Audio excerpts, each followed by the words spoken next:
Really funny thing happened in this chat room uh, last night. It's this chat room for this paranormal radio show, and I really like the people there, and I like going there to the point that when I have money, I might actually start donating to the show. But anyway, they have good topics. They're a good show, and the host that night, there's this commercial that comes on during the breaks, and it usually says, it's basically along the lines, come listen to our show. You want, and it says something along the lines of, you want aliens? We've got them. Tall ones, short ones, fat ones, skinny ones.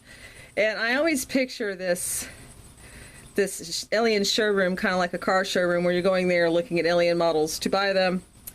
And so I finally said something in the chat room because no one was talking, so it's not like I was going to be off topic. And I was like, yeah, every time I hear this commercial, I think of that.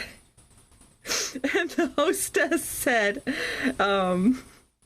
yes, I would like to buy a Lyran with a sarcastic sense of humor and a non-threatening roar, please. Hi. Okay. So, remember whenever I said I had to find another book to read? Well, I have The Threat by Dr. Jacobs, PhD, who has been researching the abduction phenomenon for, wow, at least a generation. And I got this book used, okay? So, it's going to be a lucky day if you ever see me looking up a brand new book off the shelves. And it's really cool that I got it used because it came with cliff notes from the previous owner. That is just awesome. So I'm going to be spraying fixative on these pencil notes because that's awesome. And uh, after 50 years of controversy over UFOs and alien abductions, distinguished historian and world-renowned scholar David M. Jacobs of Temple University presents the first evidence-based explanation of the mystery that has perplexed scientists for decades. I'm at page 55, and so far he hasn't covered what his findings at all. He's been covering the process of getting information out of experiencers through regression hypnosis. And I think that no matter if you're into this phenomenon, even if you're not using regression of any aspect, you should probably at least pay attention to the first part of the book. For example, the super soldier camp. We get a lot of people trying to remember things there. And they could definitely benefit from this wisdom that he is sharing. There are a lot of researchers who are just starting out that are talking to experiencers that could benefit from it. The MK Ultra MyLab camp for the butterflies could benefit from it. So I'm gonna uh, go through really quick some highlights starting from like page 30 or so. And he basically is covering different aspects of how memory works and how you recover things, and most importantly, how you investigate when you get an experiencer and or even for yourself. I mean, it doesn't have to be someone outside of you. So, normal event memory. Normal memory is not well understood. Neurologists know that the brain registers events and gives them a priority code, which is kind of interesting.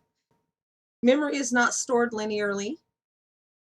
Uh, it is stored in a relational database where various bits of memory are placed in various neurological slots. The date and time of an event are stored in one slot, location in another, sounds associated with the event in another, colors and smells in yet other slots, feelings in another, and so on. So basically what I picture is like you have your color department, your smell department, your ambience department, you know, and then you have the event department, and it's all cross-referenced, which is probably why, for example, if you had a kindergarten teacher that you were very fond of, that always had perfume that smelled like lilacs, when you smell lilacs in a field, you're probably going to think of that teacher. That's the cross-referencing going on. And he basically covers what little, the gist of how we know memory is stored. And then he goes to false memory syndrome, which is pretty famous. We all know about the false memory syndrome. He even opens up with critics of the abduction phenomenon charge that abductees, often with the encouragement of researchers, unknowingly concoct abduction fantasies. And that was, I even remember when that came out, that they were using that as a way to decry the abduction phenomenon, saying that if you're saying you were abducted, you were probably really sexually abused. And I can even remember the rash of people who were falsely accused of being pedophiles because of mainstream science's inability to embrace that there is this thing going on, because that would have, changed the program, and we can't have that, right? He talks about uncovering false memories.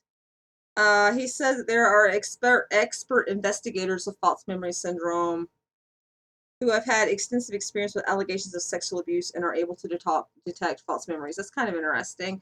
I'd like to know how they do that. That would be kind of cool, because think about it. If there's like a bucket list somehow of how you can tell a false memory is, then I could go, my memory of Mars, I must have made that up when I was 14. And by the way, yes, that particular memory is a memory I hold under high suspicion. And he's got like this list of how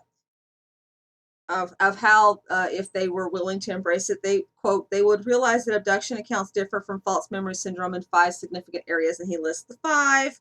And I really don't want to like read the whole book. This is just me going through it really quick so you can know how important reading something like this is. It moves on to screen memories of sexual abuse, which is pretty interesting. And this is the part where I just mentioned about how people thought, well, you must have been sexually abused because you're thinking aliens did it. And then from there, he goes to media contamination, which, as you know, is something I'm very, very hypersensitive about, because, like, I don't want to get influenced by Star Trek. And it's interesting how for a while there, I actually thought I was influenced, contaminated, as it were, by Star Trek. There are some episodes in Star Trek where the bad guys, like when they do the reverse universe, and you get to see evil Kirk, and he's wearing a sash. And so when I was rewatching the original series, and I always remembered wearing a sash, and I was like, oh my god, that's where I got it from. Until I found photos of myself, and there I was wearing a sash. So it's kind of an iffy imbalance of a thing, which is which. And when it comes to that, you have to dig. I got lucky. There's evidence that I was not contaminated, but if I had never found that evidence, then I would have to, in order to protect myself from getting overrun by my ego, because you have to keep your ego in check, or you're going to end up telling yourself you're king of the world or something. But there's more to it than that, and it's in the book. Consciously recalled events, which many super soldiers, MyLabs experiencers, we all have that. We know we have that. We don't know if our memories are completely accurate because of the screen memories and the overlay and the being lied to and being manipulated, but we still have them. He cites a case of Marion McGuire, where she just kind of woke up remembering this event that happened years ago. And that's like that for us too. I mean, I get reminded of stuff. I'm sure you do too. It's just how memory works. But he's talking about how she consciously remembered things one way, and so whenever he regressed her and explored the matter, it turned out to be completely different from what she remembered. It's just her mind had filtered the information as best it could, which is another thing that will affect her memory.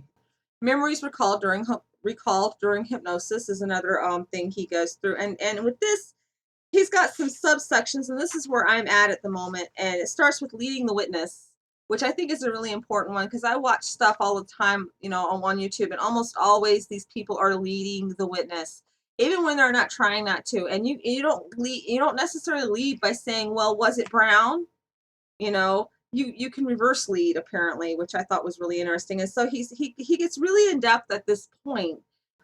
The opening paragraph says, the reliability of memory recall during hypnosis rests not with the subject, but with the hypnotist. Improperly used, hypnosis can lead to confusion, confabulation, channeling, and false memories. Unfortunately, there is a great deal of improper use of hypnosis in abduction research. And when abduction events are recovered by a researcher who has little experience or training in proper hypnotic techniques, that is, Both the subject and the hypnotist can easily be led to believe that things that did not occur during the abduction actually happened. There are cases all over of this, and so I don't need to delve into it, but this is something that you should be aware of. And it's not saying that an inexperienced researcher or hypnotist is going to do this maliciously or even do it at all. I mean, they might be somebody who actually has read up on this stuff and is careful not to make the mistakes. But there is this thing there that you should be aware of. Okay, it says leading is a serious problem in abduction research, but not in the way critics contend. When inexperienced or naive hypnotists listen to an abductee's story, they often do not recognize disassociative fantasies, confabulation and false memories, or alien instilled memories, which is kind of important there. Those screen memories that Bartholomew had pioneered in. The result is that the subject leads the naive hypnotist into believing an abduction scenario that did not, in fact, occur. So yeah, whenever you pull stuff out, because it's memory and memory is fallible, these are all things that you should investigate and be very careful with. Don't lead, don't suggest, don't force, don't push, and certainly don't tell someone that their memories are real or not. It's up to them to figure that out because it's their memory. You're definitely not going into their head and weaving it yourself, unless you're like the mastermind hacker, which yes, there are some out there, but we will not cover that today. Then he covers mutual conformational fantasies, and that's kind of where I'm at. Doing abduction research is exceptionally difficult, not only because of the nature of the material and how it is recovered, but because the rewards for this work is usually non-existent. I agree with Dr. Jacobs that when it comes to getting this stuff out, you should be worried about the truth. There are researchers he mentions in here that they are really more into being therapists, and so they don't care if your hypnosis is coming out with the truth so much as you learn to deal with things and come to some sort of peace. But I feel that it should come to the truth because over the years, I have actually heard of people who thought they had found the truth, and then turns out it wasn't the truth, and it was even more devastating to them than when because their piece was a lie, and so it was even more devastating to lose that piece, to learn that owl wasn't really just a giant owl, it was really a gray, and he had an anal probe. So I agree with him on the truth, but there are people that agree this other way, and so in that way there is this conflict of methodologies, and that's kind of where I'm at.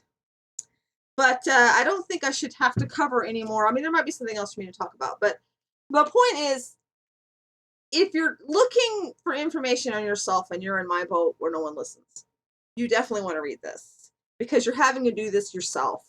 If you're someone who has been burnt, as I have been, you definitely want to read this.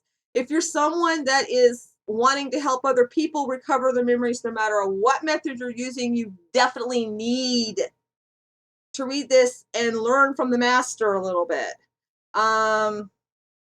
I feel that the opening content of this book is really important.